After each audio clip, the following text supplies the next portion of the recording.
السلام عليكم ورحمة الله تعالى وبركاته. الدنيا waa silsilad nin walba fikradiisa si fudud ayaa lagu bedeli karaa. Hadda ninkan sawirkiisa meeshan kaga muuqda waxaa la yiraahdaa George Black. Wuxuu dhashay 1922 wuxuuna dhintay 2020 asigoo ah 98 jir. Ninkan wuxuu ahaa sirdoon laba kaarla ah. Ninkan waa ninkii sabab u noqday in tunnelkii weynaa ee Berlin oo ay qaadeen CIA-du in uu noqdo mid fashilma. waa ninkii sababtu ahaa in shaqada socoto oo dhan nin raggii la basaasayay oo la rabay noloshooda macnaha sirtooda in la helo ay ka warhayeen shaqada meesha ka socota. Haddaba ninkani miyuu yahay? Ninkan waxaa la yiraahdaa George Black. Waxa uu ku dhashay Netherland. Waxa uu ka mid noqday ciidanka sirdoonka ee M16 ee Ingiriiska sanadku markuu ahaa 1945 meelahaas. ninkan shaqada socotay ayaa qoorta loo gashay. Yurub ayaa la geeyay oo basaas uu kasoo ahaa ka shaqeeyay. Aasiya loo gudbiyay oo kasoo shaqeeyay, balse noloshiisu waxay isbedeshay 1950. 1950 waxaa dhacay dagaalkii Kuuriya. Halkaas ayaa lagu qabtay. Dagaalka Kuuriya wuxuu u dhexeeyay Sofiyeetka iyo reer galbeedka. Ninkan markii la qabtay oo xabsi la geliyay baa waxaa dhacday in fikradiisii dhammaan la bedelay. Waxaa la siiyay maxaabiista inta badan wadamada inay ka jirteen kala maqaan.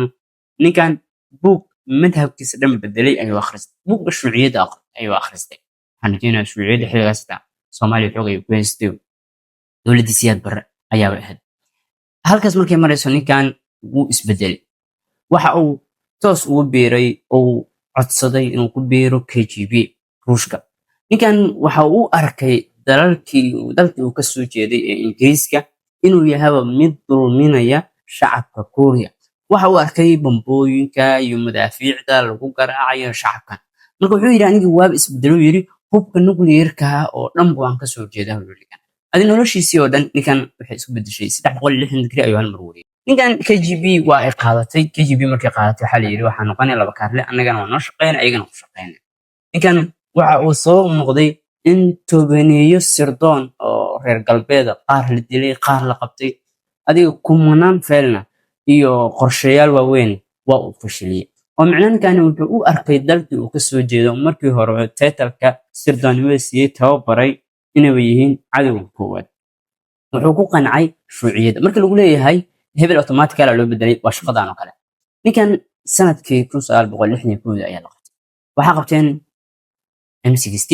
waxaa lagu xukumay 42 sano oo xarig ah.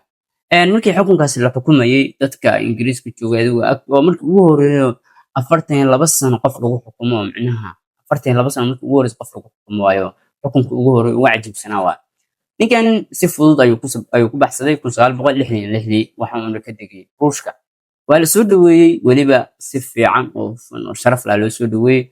waliba waxaana la siiyay title weyn oo ah generaal ayaa la siiyay. waliba generaal howlgab ayaa laga dhigay. waxa uu qaadanayay ciidanka Ruushka ee howlgabka lacagtii qaatan ayuu ku qaadanaya fadhigiisa. waxa uu dhintay 20 ayuu dhintay.